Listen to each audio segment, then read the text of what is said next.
From the CUBE studios in Palo Alto and Boston, connecting with thought leaders all around the world, this is a CUBE Conversation.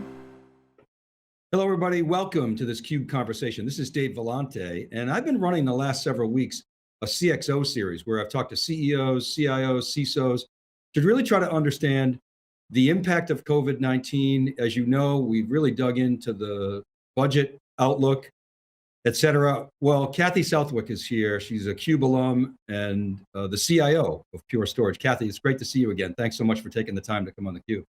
Yeah, it's great to see you again, Dave. Thanks for having me. You're very welcome. So, my first question to leaders is, when you started to get visibility that there was going to be this crisis, what was your first move? Yeah, the first move for probably most organizations, and especially for ours, was to really assess current state of our organization and of Pure and how we support the business. So we went into a lot of pre-planning, a lot of looking out and saying, if things were to happen in a quarter and 2 quarters, 3 quarters, what would we need to be prepared for? So we spent a lot of time going and looking at our BCP, our DR plans to say, what would we need to execute on? And we actually started, similar to, I know you met with Mike Fitzgerald last week from our supply chain.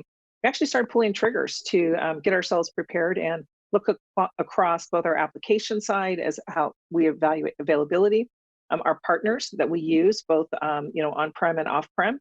And we started to also look at just kind of the current state of how do our employees currently work. And we do have a fair amount of our employees who are very productive and successful working remote. So we knew we needed to make sure that we continue to provide that level of service across the board. So it was really a lot of pre-planning, a lot of looking at what are we currently doing and what do we need to make sure that we're prepared for in the unknown that we were all facing. And I want to ask you about the kind of work from home piece of that. But before I do, help us understand, you're right, I did talk to Mike Fitzgerald, and it sounded like you guys maybe had an early warning system because you obviously have a supply chain, you're sourcing components from all over the world.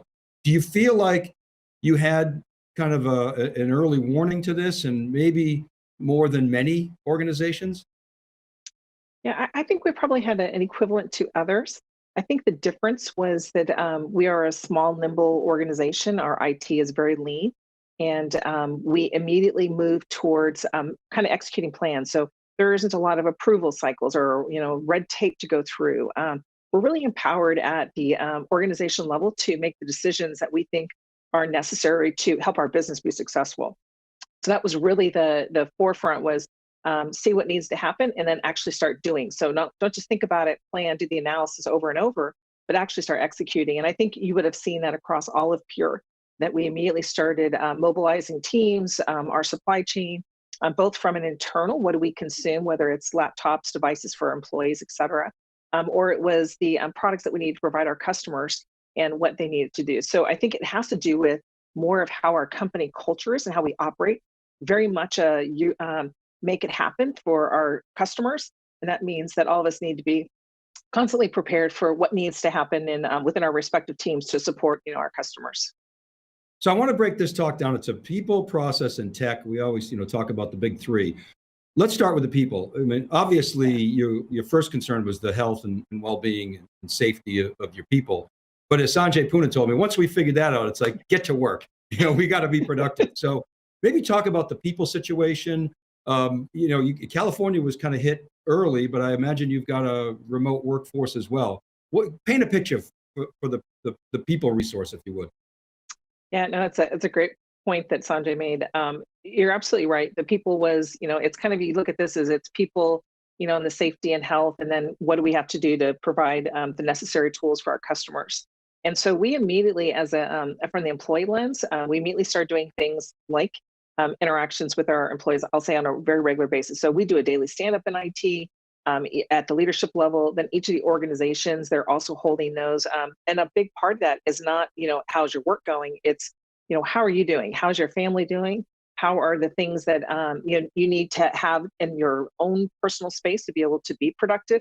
Because if you don't have those things, then people actually can't do the work. So trying to be very flexible. We've got people who are working different shifts, meaning that they normally would be in the office Monday through Friday, but they're trying to balance those home things with homeschooling children now and all those different aspects. So it's really been about take care of the people first. We've done some fun things like doing little exercises where we have a challenge every day, some type of challenge that we're asking our employees to do, just to kind of keep the health and mind part of it healthy, and then go right into the work. And you're right. Then you get to that. Okay, I think our employees have, I'll call it, settled down to this, whatever this new norm is.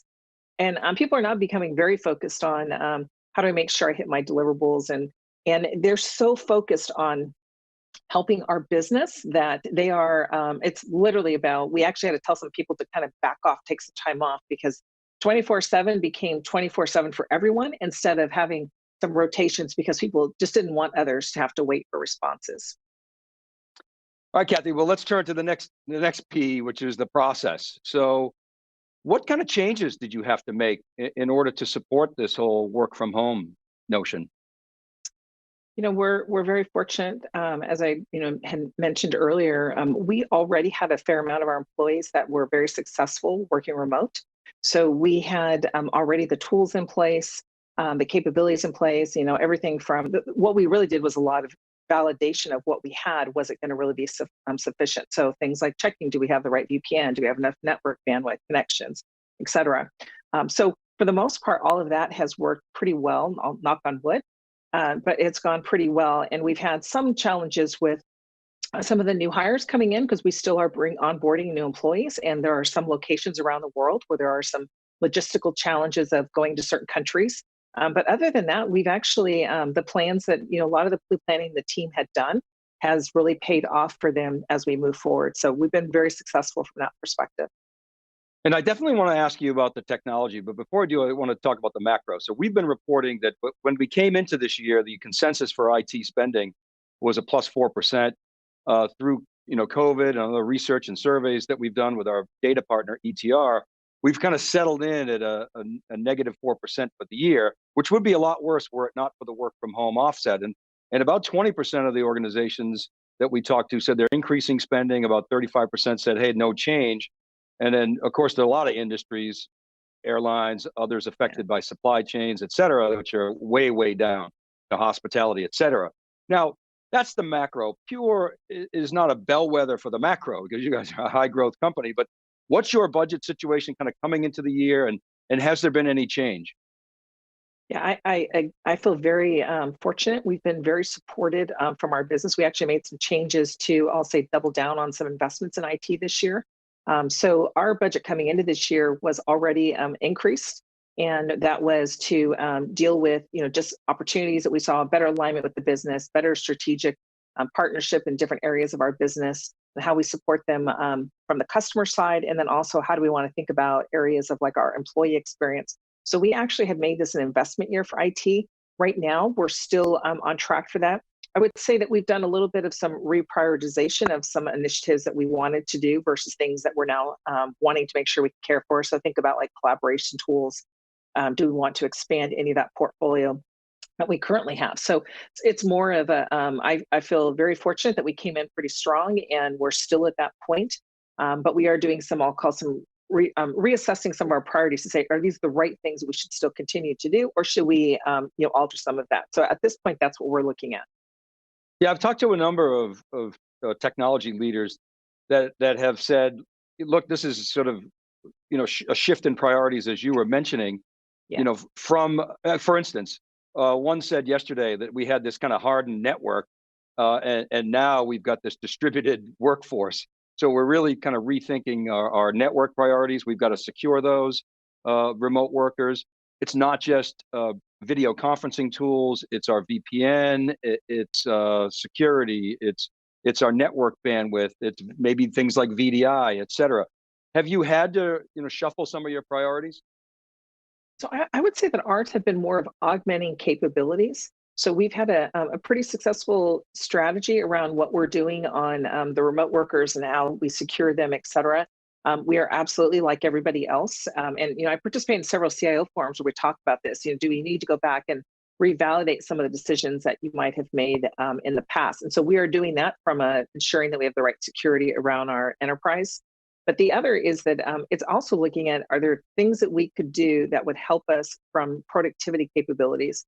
And those are things like, we have some tools that allow us to do, like you said, video conferencing, those, but they're also, do you want to have capabilities to actually do whiteboarding or sessions that allow you to feel like you're in the room with someone? So looking at some of those new opportunities. So I wonder if you could talk a little bit about some of the things that some of your suppliers are doing. Obviously, Pure is a big supplier of yours. I presume they're treating you like gold. But I've had some CIOs that I've talked to say that they really were overwhelmed and pleased with the way in which their vendor partners have treated them, maybe deferring payments for them in some of these hard-hit industries and the like. What has the relationship been with your providers? I would characterize it very similar. We've had great partnerships with many of our major suppliers of technology, and for both SaaS providers as well as some of the other areas that that we work with. And I would say that everyone has been made the extra effort to either reach out, whether it's at the CEO level, it's at different layers within their supply chain. A lot of communication. You hear a lot of communication from I'll say the supplier community, which has been really great and very responsive. So when we are seeing issues or have questions, it's not a we'll get back to you at some time or you're not important. It's about what can we do to help you. So I think we're seeing similar to what you've heard from others. We're experiencing that great kind of ecosystem that says, hey, we got to make sure everyone is successful, not just an individual company. So that's been the experience we've had as well. It's been really nice to see it. In that CIO and CISO roundtable that I mentioned from ETR, we had thought that, especially in some of the harder hit industries, that they'd be less likely or more reticent to work with startups, but it was just the opposite. In fact, one individual said, you hear, the guy says, hey, I picked 3 from the upper right in the magic quadrant, I vet them. He said, I always pick 2 from the upper right and then 1 from the lower left, because I'm trying to find that next diamond in the rough. And he mentioned a couple of success stories. They don't all pan out, but they want to try new things and get some competitive advantage. What's your take? I mean, you guys were in this position as the challenger, the disruptor. But what's your take on working with startups in these times of crisis? I think it's important to because they're seeing and they're nimble, and so I think that was one of the benefits that Pure had. We're very nimble, very quick to make decisions. You're hyper focused on the customer. And I know that a lot of companies will comment that they're very focused on their customer and customer first, but coming into Pure, you see it firsthand. And so you often see that from startups. They're very curious on what problems are you trying to solve. So they're not necessarily trying to sell you a widget of some sort. They're really trying to solve a business issue that you're facing. So I would tell you that we've had success as well over the years. And Pure has worked with startups over the years. We participate with different communities, whether they're the VC community who's doing roundtables on discussions around new startups and the opportunities that they're bringing. Will they solve problems? And I would tend to agree. I think you need to have some that understand your business enough that can help you to scale, because that's, as a company like Pure, we're continuing to grow. You've got to be able to scale your business.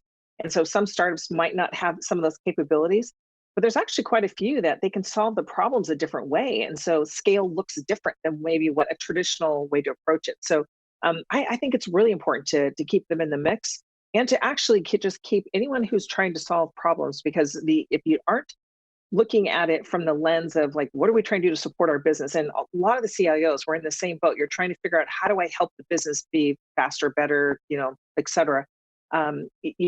You're stuck with a status quo, and none of us want to be in that position, and none of our businesses can actually afford that either. Yeah, but it sounds like your business continuance, business resilience, went well beyond disaster recovery. I mean, it sounds like you are in pretty good shape. But I'll ask you, what do you feel as though your biggest challenge has been, since COVID-19 hit? It's funny. I've been thinking a lot about this, because we're always trying to figure out, like, how do we do this better next time? What does that look like? So certainly, I think it's the education part with our employee community. We have spent an enormous amount of time with our HR partners on doing what I'll call training sessions, or how do you, best practice sessions. How do you use this? What's the best way to do this way? So I think that our key learning is that most users only touch the surface of capabilities in any of the tools that you provide, whether it's even a laptop to, their home networks, to what they're doing on, software tools, collaboration tools. And everyone kind of just does enough to get themselves started. But when you move into an environment where we're all remote, you have to rely on all of those tools so much more. So I found it to be that we spend more time, what I'll call, on the education side, on the awareness side. We are still running like some of our normal campaigns around like security awareness. So those things can't stop, but I found that we've spent more in that lane than we have on, I'll say, dealing with or, challenge with some of the just technical capabilities to keep our teams productive. So it's been more of the people side. And when you asked that question earlier, more the people side that we've been focused on. So technology infrastructure, pretty solid. It's really sort of, educating people. I always said bad user behavior trumps good security every time. But I'll follow up with, somebody was joking the other day that work from home infrastructure is the new hand sanitizer. You can't get a lot of it. So, but no challenges with securing, laptops or other sort of components that you might need. No, I think that some of our initiatives we're still very focused on. I would say some of the areas that we're trying to get a little bit further on is what I'll call, complete touchless remote capabilities. So similar to like what our customers expect of Pure, where you want, remote installs, you want to be able to do it touchless. You don't want people coming in. It's the same thing in the IT space. So we're trying to look at, can we adopt some of what we're doing in the, what I'll call the go-to-market side? Can we do more of that with our employee base? And I think that's where we're going to spend more of our time is, do we need to expand the collaboration capabilities? And then do we need to expand more of our capabilities on the remote side of when people are, not physically in an office or can't come into an office very quickly? What can we do to do more remote assist for those users? And we've spent a fair amount on that, but I would call it more of the basic capabilities. I think we're going to need to look at, do we expand and, really kind of just strengthen some of what we've done today. I mean, I got to say, I'm not super surprised about your posture here. I mean, Pure, you don't have a lot of legacy baggage. You've always been a very fast-moving company, kind of forward-thinking. But I wonder if we could just ask you generally, kind of my last question here is, when you think about Pure, but specifically, but also your peers, what portions of kind of post-COVID-19 do you think are going to be permanent? A lot of people were kind of on the wrong side of history in terms of work from home, forcing people to come in to to create the beehive, understandably. But that obviously is going to change the whole use of collaboration tools. What's your sense of the top things that might remain permanent in a post-COVID world? That's a great question. It's actually one of the top questions that we're trying to grapple with right now is what does reintegration look like? And what do you do both from a technical perspective, the people perspective, and what are we going to do? So I would say that there's still a lot of questions that are unanswered right now. I think that, like all companies, we're open for business right now. We're trying to understand what's happening from, government controls, et cetera, and what will those mean at the state, country level, et cetera, for what we would have to do different with our employees. And I would tell you that our position as a company has been very much that we're going to have to continue to expand how we thought about the beehive concept versus, do we have more work from home? And I think you will see that as a general, you'll see more work from home across the board. And I also think that we'll look for some creative things that we've never done as companies before, whether that is staggering, times when people are in the office. While we kind of do that today just based on employee needs, we've got people who come in at, 6 in the morning. We have people who come in at, 10 or 11 in the morning. So I think that we might have to be a little bit more prescribed about so many people in the office at a certain time. So I think it's going to be a combination of, I think the technical will all continue to work that. I think the people side of reintegration is going to be how do we want to, balance the working from home, the remote working, and do we have more staggered schedules? All those things are going to be, I think, the bigger challenges for us to address as just kind of as the economy in general. Well, Cathy, it's been great having you on. As you know, theCUBE, we love face-to-face, but this is safe to safe. So thanks so much for coming on and sharing your perspectives. Great stuff. Great. It's great to see you, Dave. All right, and stay safe. And thank you for watching, everybody. This is Dave Vellante for theCUBE and theCUBE Conversation. We'll see you next time.